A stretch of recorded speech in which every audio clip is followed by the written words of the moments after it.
بسم اللہ الرحمن الرحیم۔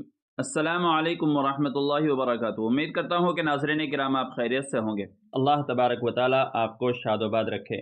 ناظرین کرام، آج کی ویڈیو میں ہم آپ کے سامنے دو ایسے سوالات کے جوابات لے کر کے حاضر ہو رہے ہیں جو مسلمانوں میں عام طور سے پائے جانے لگے ہیں۔ نمبر ایک، ان میں ہیلتھ انشورنس ہے اور دوسرے قسطوں پر گاڑی، بائک یا گھر وغیرہ لینے کا حکم ہے۔ تو ناظرین کرام، کسی نے دارالعلوم دیوبند سے دو سوال کیے ہیں۔ پہلا سوال ہے، اسلام میں ہیلتھ انشورنس کروانا کیوں منع ہے؟ اور دوسرا سوال ہے، قسطوں پر بائک، کار، گھر لینا کیوں منع ہے؟ تو ناظرین کرام، دارالعلوم دیوبند کی طرف سے اس کا جواب جو دیا گیا ہے، میں آپ کے سامنے سوال اور جواب دونوں رکھنے والا ہوں۔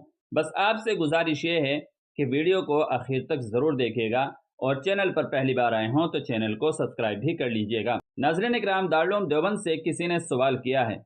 سوال آپ کی اسکرین پر ہے۔ سوال نمبر ایک، اسلام میں ہیلتھ انشورنس کروانا کیوں منع ہے؟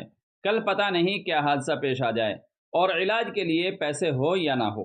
نمبر دو، قسطوں پر بائک، کار، گھر لینا کیوں منع ہے؟ براہ کرم تسلی بخش جواب دیں۔ تو ناظرین کرام، دارالعلوم دیوبند نے دونوں ہی سوالات کے جوابات کو بہت آسانی کے ساتھ سمجھا دیا ہے۔ آپ چاہیں تو اپنی اسکرین پر بھی دیکھ سکتے ہیں۔ بسم اللہ الرحمن الرحیم۔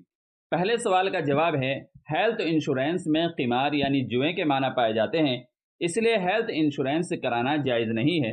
مستقبل میں ضرورت کے پیش نظر کچھ رقم بچا کر رکھ سکتے ہیں، اس میں کوئی مضائقہ نہیں ہے۔ دوسرے سوال کا جواب دارالعلوم دیوبند کی طرف سے دیا گیا ہے، قسطوں پر بائک، کار، گھر وغیرہ لینا علی الاطلاق منع نہیں ہے۔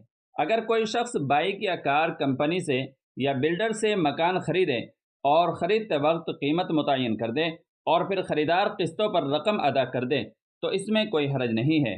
البتہ ان اشیاء کی خرید و فروخت بینک کے واسطے سے کرنا، جس میں بینک یکمشت رقم ادا کر دے اور پھر سود کے ساتھ رقم وصول کرے، یہ جائز نہیں ہے، اور اس کی وجہ ظاہر ہے کہ یہ سودی معاملہ ہے۔ واللہ تعالی علم۔ دارالافتاء، دارالعلوم دیوبند۔ تو ناظرین کرام، مجھے امید ہے کہ دونوں مسائل کو آپ اچھی طریقے سے سمجھ گئے ہوں گے، اور ویڈیو آپ کو پسند آئی ہو تو آپ لائک اور شیئر ضرور کیجیے گا، اور چینل پر پہلی بار آئے ہوں تو ہمارے چینل کو اس طرح کی مزید ویڈیوز پانے کے لیے آپ سبسکرائب بھی کر لیجیے گا۔